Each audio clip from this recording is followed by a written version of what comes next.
1974, when Pokhran 1 was being planned, Xiling Buddha, thankfully that time we did not have satellites. We do these experiments not for the pride of it, but in order to serve something much bigger. Would you like to talk about the first women in space? On June 16, 1963, Tereshkova reached outer space in her Vostok 6 rocket after a flawless liftoff. I also want to go to space. I think I can go to space, and she applies. What happens in Apollo-Soyuz mission, if people know about it? Apollo was launched from US, the Soyuz was launched from Russia, and they go in the space, they dock, and one astronaut and one cosmonaut come in front of each other and they do a handshake, and that point they announce that ऊपर से भारत कैसा दिखता है आपको?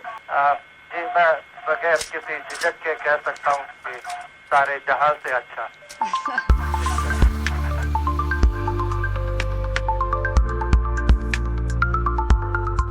Ganpati Bappa Moria. Welcome to the Manastu Space Podcast. This is Raj Srivastav. As you saw Mr. Srinivas Lakshman in our last episodes, now we have been joined by the person, I would like to say, from the time I have known them to, she completes him. She completes the work they are doing. She completes the human being he is. And I would like to say, they are like Batman and Robin. They are like Ram and Lakshman. And they are like Sita and Geeta to each other. They take care of each other, they learn from each other, they work together and produce quality material, produce amazing stories that we are going to talk over right now in this show. Because sitting in front of me is also the first female guest on the Manastu Space Podcast. So that gives me a very humble and grateful opportunity to interview her. And the first time I met her was in KJ Somaiya College. Srini sir and Ruchira were on the stage representing Space Handshake, an organization and work that they started to tell more stories about space, the people of space, or the human element behind the space scientific discoveries that we see. And that's where I got to know that, behind the smile and behind this, like humble presence lies a big brain that has all the stories that come out through her pen, that come out in her vocals. And she likes to call herself a space communicator. She's a space enthusiast and a science communicator rather. And she believes in telling stories that matter. Sitting in front of me is Ms. Ruchira Sawant. How are you? I'm doing good. How are you doing? I'm doing great as well. And I hope I did not leave any page unturned in your introduction or just telling the world what you do and who you are.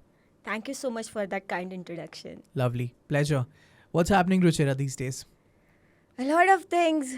Thanks to Chandrayaan 3 and the National Space Day, a lot of people are showing a lot of interest in space. So these days I'm working closely with students, helping them communicate science, so running an academy for that.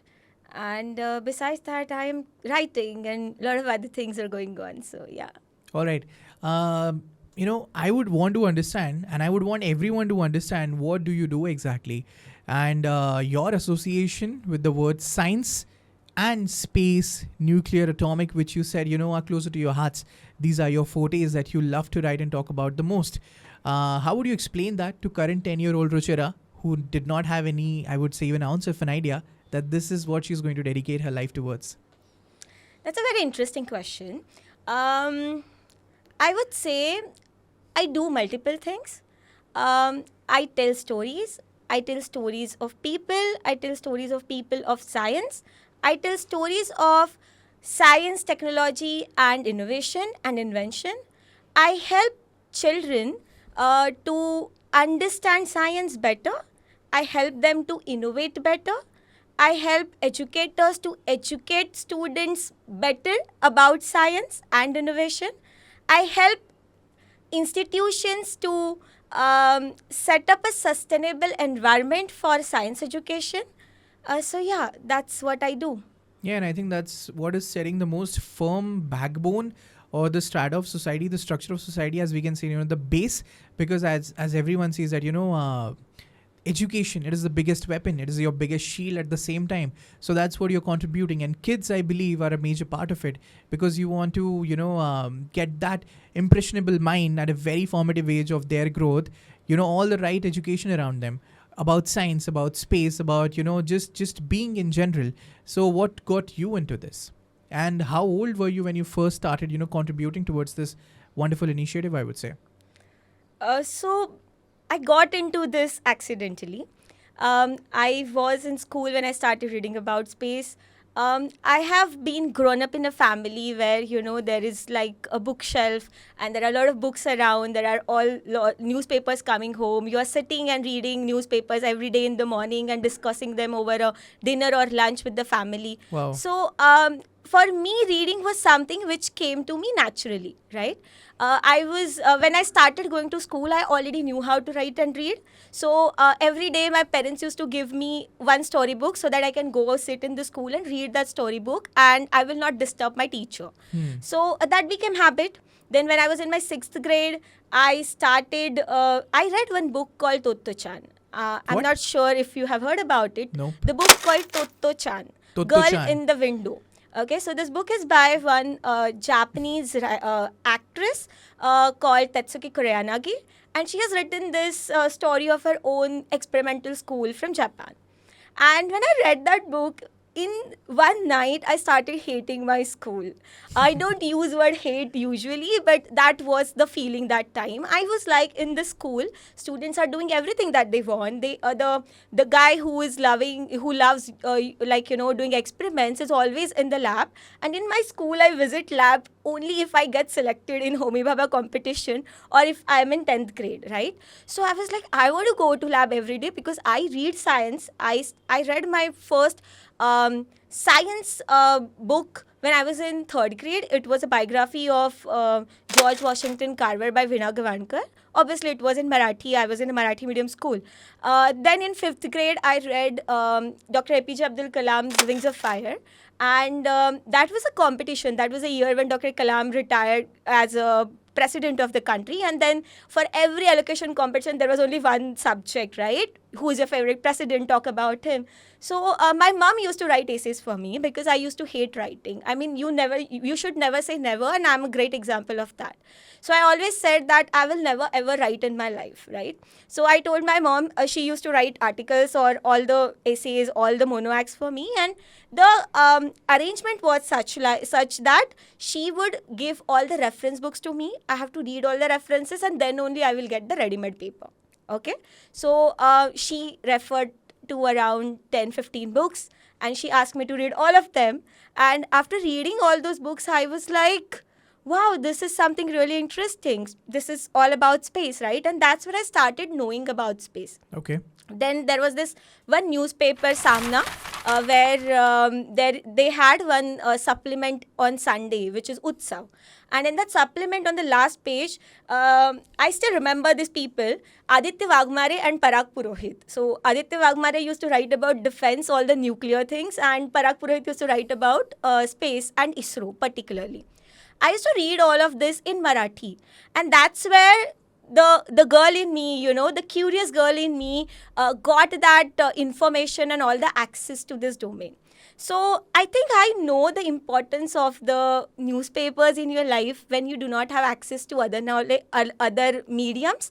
And then through that, all this, like, you know, interest started. After reading Totto-chan, I went to my school. I told my principal that I'm not liking this school. Can you please help me with this? And my principal and then there was this Marathi teacher we had, D'Souza ma'am. Both of them were kind enough that they actually sat down with me to understand the problem. And when they realized that I just want to go to lab and I want to read storybooks during the lecture because that's what I've been doing, they allowed me to do that. And for next 4 years, till my 10th grade, every day when I used to go to the teachers, like whenever I used to go to school, first thing I used to do is going to the principal's room and taking key of the science lab. So you mean to say basically when you're at Totto-chan, you realize, you know, it's a free world, it's an open world where you can express yourself creatively, emotionally, Exactly. technically, wherever you feel your heart is at home, right? And that's what you were not getting over here. The best thing that you took was reading, and reading what you're reading into newspapers. That's where you explored the two bits where one was writing about atomic and nuclear, one was writing about space. And that's how your introduction to everything education and science finally landed up into these two parts, space and atomic. Yes. So, you know, like in your formative years, this is your formative years, right? I mean, this is where the children actually find the direction that they want to head towards and, you know, want to make a career out of. So what was it for you? What was the stories that you were reading around that time, you know, in nuclear and atomic and in space? Let's say India or even global. So we had a computer. My uncle gifted me a computer when I was in 5th grade. So we had internet also. But there was a limited time that we can spend on the computer and internet. Now, if we have any doubt, first thing we do is we Google. But then the Google used to be the last option, right? Now we chat GPT. Yeah, I still don't do that. So yeah, reading about it from the newspaper. So ISRO got me. Pokhran and the Indian nuclear program was like something that I really got interested in. So I started finding lectures of Dr. Chidambaram, Dr. Kasturirangan, and all these people on internet. So one day, that is Saturday or Sunday, when we will get that 1 or 2 hours on computer, I used to go and watch their interviews. Then Dr. Jayan Narikar is one whose books I grown up reading. Anand Ghaisas, then there were so many people, Bar Phondke. Till 8th grade I read in Marathi because I was most comfortable in that language. Then after 8th grade, slowly, steadily I started reading more about other, in English also. So then I started reading about the man missions, then I started reading about a lot of other things. But with me, I think the best part was because I did not get interested in space through NASA or man missions. I could appreciate ISRO's work, So fully. that was your frame of reference. That was my frame of reference always, right? So I did not compare ISRO's work with NASA. I always had ISRO as my first priority and then going to NASA and reading about it. So I Wow. think what we get introduced to first and how we set our frame of reference is also important. So with me that happened and it was very interesting. I enjoyed doing all of that. Yeah. I didn't know then that, later I would get chance to meet all the superheroes of mine, because for me, those all people were superheroes, Yeah, right? they still are. They still are. And- Forever will be. And they will forever. Yeah, So yeah. I never knew that I would get chance to meet the superheroes one day, to spend some time with them. But my field helped me to do that. So yeah, the So young currently you're Ruchira would- traveling, meeting new people, educating kids, introducing them to the world of space and science, and making them comfortable in their own mother tongue to read Yes. about all this knowledge. Yes. Perfect. You mentioned Pokhran. Yeah. When we think of Pokhran as a commoner, we think of John Abraham's movie Pokhran. That's what we know. That's what our frame of reference is. Would you like to bust some myths or bring out some, real scenarios out of Pokhran that are not a lot of people in public domain know about or should know about rather? Yeah. There are a lot of stories, and luckily Shrini and I, we both had a chance to meet a lot of amazing people Such in the as? domain, like Dr. Chidambaram, Dr. Gopal Kaushik, who was known as the James Bond of the Pokhran test. So he played And- basically John Abraham. John Abraham played him. Yeah, John Yeah. Abraham played him. John Abraham played basically a lot of people In one. in one. But yeah, then Dr. Anil Kakotkar, all these people have done a lot, right, for the country. I think also, like, a different frame of reference here is the patriotism these people have for the nation. Right? The way they look at the patriotism and their definition of patriotism. We often get, we often talk about patriotism as going on the border and then, yeah, giving up standing like there for the and nation, then defending our country and all those things. But I think these people have also defended our country in a very unique way. And in a very advanced manner. In a very advanced In manner, the most right? silent and the subtle manner, which impact we are not even like aware about. And they are all unsung heroes. They are like true superheroes who are like people are not really aware about them. Thanks to all the movies, now people have at least started talking about them. So we should give due credit to all these movies and the web series which are coming right now. But like for example, Gopal Kaushik. We have this one very small WhatsApp group called Oasis Story, and I really want to be part of this group. We are like 5 people. Gopal Kaushik's wife is also there in the group. She has joined long back. I only added her. So we all are like, we all, why Oasis is another story. So there is one restaurant called Oasis, which is near BRC, okay? And they say all the BRC missions get launched there because a lot of BRC scientists meet there for lunch, dinner, breakfast, whatever. That's where the And there discussions happen. The discussions happen, right? So our first ever group meeting happened at Oasis, and in that restaurant we spoke about a lot of things, and Gopal uncle told us a very interesting story. So Okay. basically he was part of the military, right? And Pokhran is not just a scientific mission, it was a combined mission where military also played a very important role.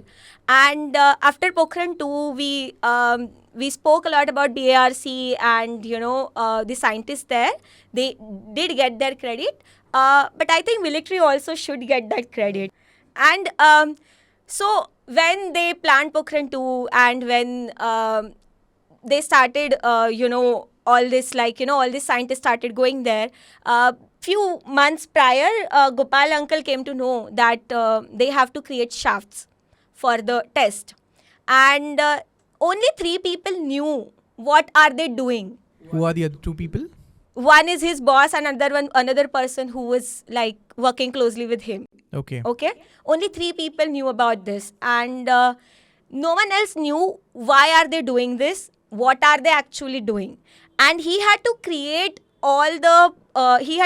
orders in such a way that all the work will be done without even military people knowing. Can you tell me something about that? In 1974, when Pokhran 1 was being planned, thankfully, Silent Buddha, thankfully that time we did not have satellites in that way, right? So there was no one who could watch us continuously. But in 1998, when we were planning this, we had these cameras on us for almost full time, watching us, watching each and every action that we are taking. True. So they actually had to sit down and make a plan so that CIA will not, this satellites will not understand how there is something happening in this area. So what uncle told us is he actually made Dr. Chidambaram and all these people play cricket in that hit in Pokhran area so that people will not understand that there is something like this is happening here. There's nuclear happening. There is nuclear happening here. And even though they were getting they were thinking something is happening, but there was no strong evidences. And if every satellite comes in one region for a certain time. They don't capture, one satellite do not capture one region for a continuous time, They right? have a window. They have a window. So this particular window, they identified this window, and then they realized when no satellite is in this area, we have to identify this time zones and we have to only work in this time spans. And what will you do in other time, right? So in that time, they used to play cricket, they used to do all these random things. So it was very interesting. It was like listening to all these stories. It's actually like watching one very interesting movie in front of you. And these people actually narrate the stories very interestingly. I remember when we were at Oasis and when he was narrating the story for the first time, he brought some chocolates for me, for all of us from Singapore.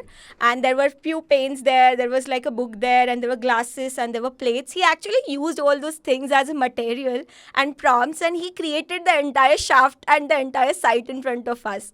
So we could actually imagine what is happening in front of us, right? And what was happening then.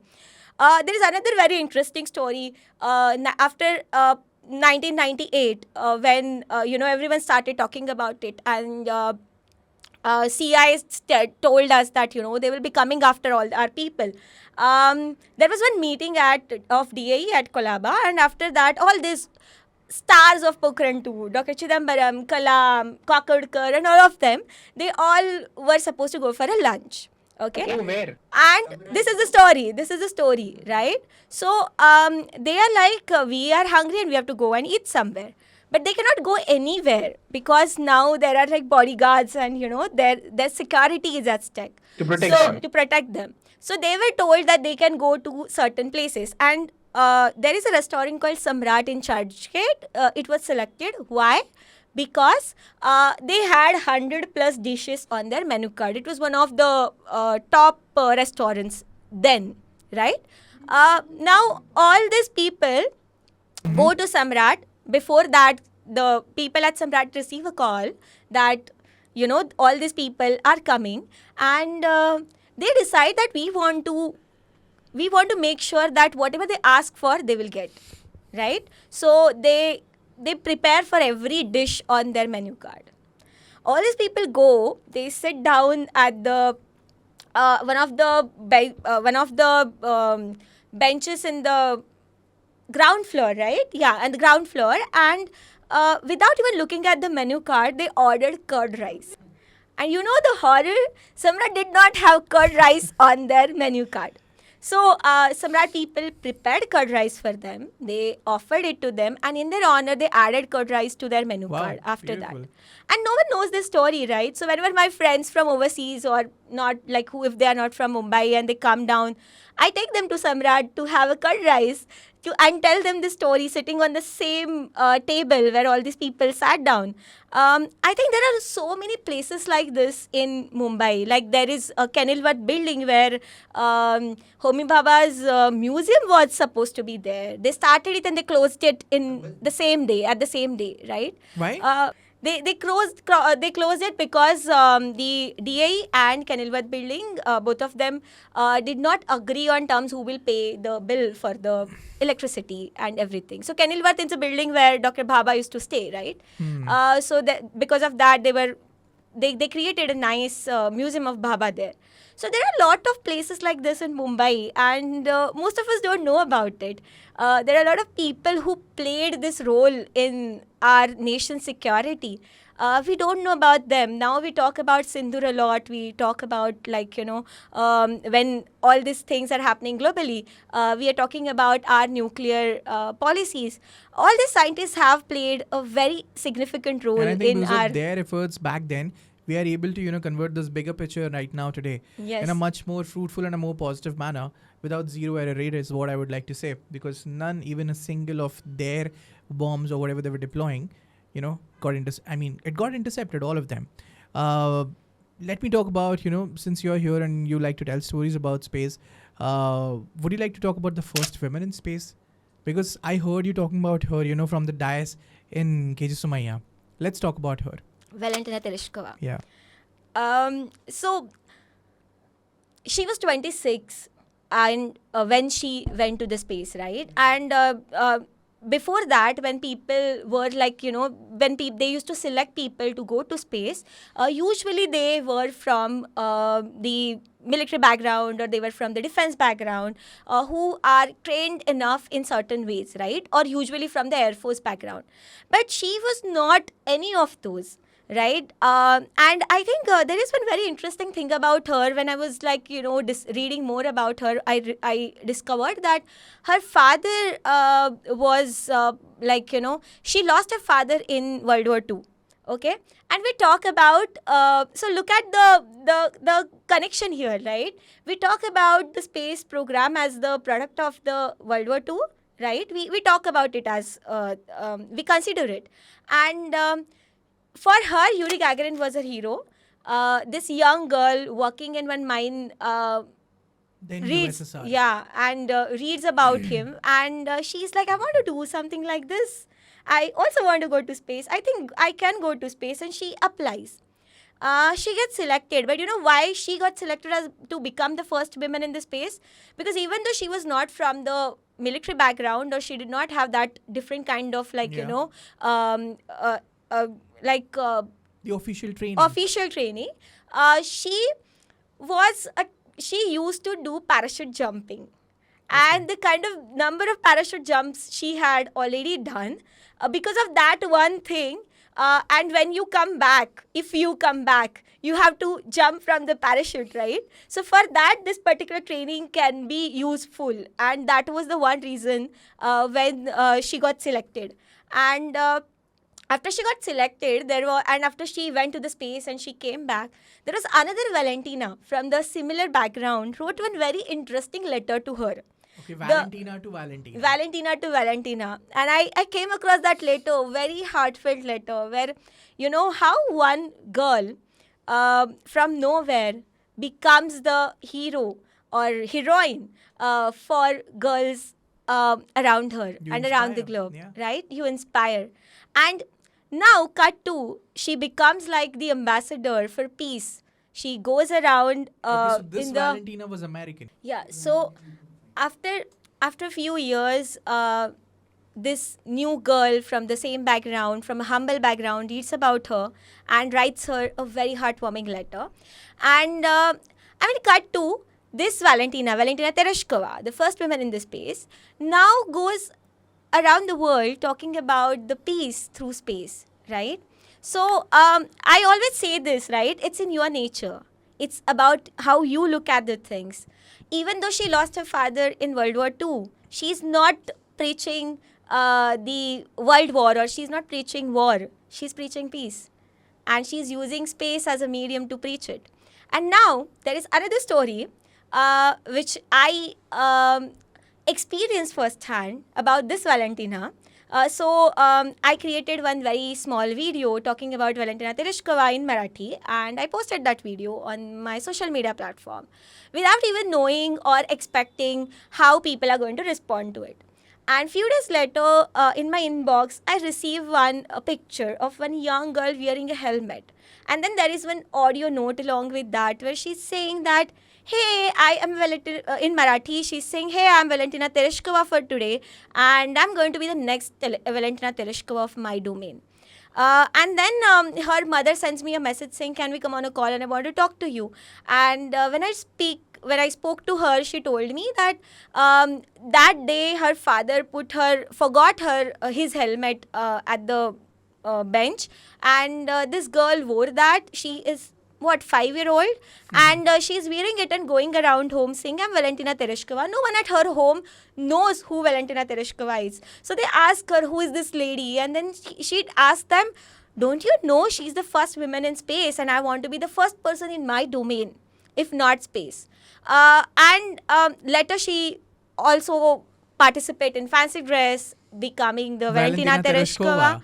So I think it's like a full circle, right? She Yeah. did it long back, but till today, young girls are getting inspired. And I was 5-year-old. When I was 5-year-old, I had no idea who Valentina Tereshkova is. But kids these days know who Valentina Tereshkova is. But they know it when you talk to them in their language, when you tell them who these people True. are, when you bring these Absolutely. stories in front of them. So a young Valentina read about Yuri Gagarin, and she became what she became, and then she went on to to do her work, and then today we are talking about her. So I think that's why stories matter, because what a great story would be if there's no one to tell it or there's no one to hear it. So the storyteller and their audiences do matter a lot. Fantastic. What are some of the space stories that I asked the same question to Srini sir? What are some of the space stories that just get you feel like, damn, that happened in my lifetime? What are some of those events for you? I think first time when people thought about going to space. There is another story to this. I'm going to tell this story. Sure. We always talk about, I also refer to this, I think Srini also referred to this, that space rust is basically the byproduct of the World War II, Yeah. right? But there is one very interesting anecdote about why and how people got into the space exploration I came across by Neil Armstrong. Okay. And it was a forward of a book called Two Sides of Moon. And in that forward, he talks about this unexplored side of the space era. So in 1957, March, around 66 countries came together. And they decided to celebrate Earth. And they decided to celebrate International Geophysical Year. Okay, so from March 1957 to December 1958. Now what all these scientists decided is, we will understand more about Earth. So one group of scientists from one country said, we will understand magnetism. Someone said, we will understand the weather pattern. Someone said something else, etc., etc. Now, two groups come forward and they say, if we want to know Earth better, we have to go beyond the surface. That is, we need to get into the orbit. If we could send sensors in the orbit of the Earth, we can understand our Earth better. And that's where the satellite idea came in the picture. That's where and the that's idea where of a the satellite was idea born. of the satellite was born. right? And then Russians also started working on this idea. Americans also started working on this idea, and then Russians succeeded first. Sputnik. Right, Sputnik 1. But the whole idea here is we always talk about this entire space war thing, but we forgot that the initial seed was sown for sake of our love for our earth For one Right? big family. as one big family. And I think that one incident is something, when I read about it, I was so excited. I was like, this is the humanity that we talk about. If you have read the book by Rutger Bregman, The Humankind A Hopeful History, where he talks about how human kindness, how human hope is something that is taking us to the next level, why humans are different than other animals. And he proposes this very different theory in that book. And if, in fact, Yuval Noah Harari, in one of his speeches said that, this particular book actually forced him to look at his own theory of human and the selfishness of human. So I think this particular incident is a great example of a humankind hopeful history, Yeah. right? Then there is another story which really excites me. Is about how World War II was ended. It was again in this space. And how many of us know about it? There was this American journalist who wrote a book called Marooned, a very interesting book where he writes during World War II, okay, look at his guts. He writes a book in World War II where he talks about a fictional story, and in that fictional story, few astronauts go to the space, they get stuck in the space, and one cosmonaut goes and help them rescue from the space. So this is a fiction. This is a fiction. Okay. So again, for audience who don't know what is astronaut and cosmonaut, difference between astronaut and cosmonaut. Astronaut is an American space person, and the cosmonaut is Russian space person. Right? Roscosmos. Yeah. So now, imagine one American writer publishing a book in America where a superhero is a Russian guy. Okay? But to his surprise and to everyone's surprise, American people just took it with, open arms, and they welcomed it so much that they decided to create a movie out of it. Wow. Nice. Now, around 1975 or something, 1973 or something, I'm not sure about the date, there is a movie which comes in the market called Marooned. Okay? Now this movie is telecasted everywhere. They do a lot of shows. People enjoy it. People love that movie. There is one scientist of National Science Academy from USA. He goes to see this movie. And when he is seeing this movie, he gets really excited about it. He's like, wow, this is amazing. And why are we not thinking about space as the solution and not as the reason for the World War? Platform so of he's collaboration, Like, rather. platform of collaboration. Let's go and let's talk about it to our counterparts whenever we get time. After a few months, he gets chance to talk to his counterparts in Russia, Soviet Science Academy, and he shares this idea with these people there. And they get so excited about it. They're like, in US, they are accepting us as your hero. My God, we can't believe this. It, yeah. And he proposed this idea, can we do something around this? And they assured him that we will try and talk to our seniors, and we will try and see if we can do something about this particular thing. Now, after a few days, after a few months, they actually do it. And then the famous Apollo-Soyuz mission comes in the picture, right? And what happens in Apollo-Soyuz mission, if people know about it, the Apollo was launched from US, the Soyuz was launched from Russia, and they go in the space, they dock, and one astronaut and one cosmonaut come in front of each other, and they do a handshake, and that point they announce that from today we are collaborators, and it's like we are ending Cold War here, right? What a beautiful story, how you can use space for collaboration, how you can use space to spread positivity, to spread hope, to spread peace in the world. And how many of us know about this story? Absolutely. Now I think a lot of people are going to know. Kudos and credit to you. But I can only feel one goosebump is that, the power of thought. The power of an original creative thought. against the giant of the monster standing inside you or against you, or around you, surrounding you, and trying to just bully you into think the way they want you to think. I mean, one writer just decided to write a story, and out of it came in a reality. True. Right? I mean, it took time, It but took it was time. worth the time. I spoke a lot about America and Does Russia. that also is the reason why you had the space yes, handshake, yes, the name of your yes. organization? And we launched it on that particular day. What a beautiful story. Yeah. I spoke a lot about Russia and USA. So I think I will also share one or two stories from ISRO. Sure. Or Indian Space Program, which really gave me goosebumps when I heard about these stories. Again, the stories are not just about the technicalities, they are about the people and the thought process and a lot of other things, right? One of the stories that I really hold dear is the story narrated to me by Dr. Kasturi Rangan. Okay. Dr. K. Kasturi Rangan was ISRO chief for 10 plus years, and during his time, India actually shifted a gear, right? In space. So, in space.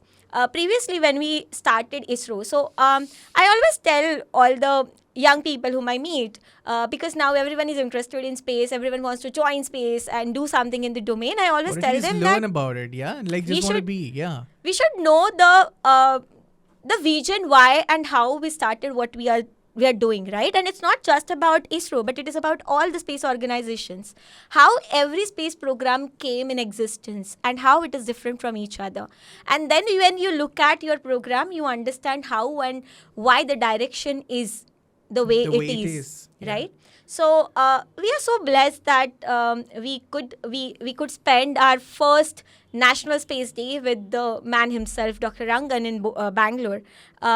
It turned out to be our last meeting with him, but the conversation that we had then and the conversation we had with him in last 7 years were I think really extraordinary for me. So once a story is, I asked him after Chandrayaan 3, I remember calling him. He was the first person whom we called after successful landing of the Chandrayaan 3 because we thought he needs that call. He needs to, Or rather deserves that call. He deserves that call, not Yeah. need. Yeah. So I remember when we called him, and then after that when we met and we were having this conversation, I asked him, in 1998, when he decided to tell people about when he decided to tell and convince people about the Indian moon mission or Indian planetary missions, what was the drive? Going against the entire thing and taking that much time to convince and just being and pursuing that, it takes a lot. Like, it takes a lot of courage. It takes a lot of strength. It takes a lot. So I remember what he told me, and it's very interesting. He said, Ruchira, it's about being relevant. And when we talk about relevance, it's not about being relevant today. It's about being relevant tomorrow, For the in time the to come future. ahead. Yeah. Right? So Chandrayaan was, or any planetary mission wasn't necessary then, because we knew that in the coming future we will be going, other countries are going to go to other planets. They're going to do mining there. They're going to create a different kind of technology which they will be using in the space, and then later we will use that on Earth also. And if we do not become part of this, our people will not get that technology to use in our Or country will as have well. to be a liability on someone Right? else. And the best part here is, he said, while we are diverting, or people think that we are diverting, we are not diverting our mission. Our mission for common man, our mission for common people is still intact. Why? Because when we, in the future, we already have all those technologies with us, we can go back and use them for common man again. And for that, we don't have to dependent on the other Anyone, people. yeah, Right? yeah. So anyways, the mission with which everything has started, we are still following it, but in a very different way. And that was another, very interesting story for me, which really gave me goosebumps in a way. True. Fantastic. And you said a thing about hope. There's a very beautiful line from the movie The Shawshank Redemption. Andy Dufresne says it to Red, that hope is a good thing, maybe the best of things, and no good thing ever dies. And I guess it's because of their persistence, hope, passion, guts, belief, vision, purpose, that we are breathing the reality that we are today. Or as a matter of fact, even having this space to talk about space. True. That is such a brilliant thing. Tell me something about nuclear.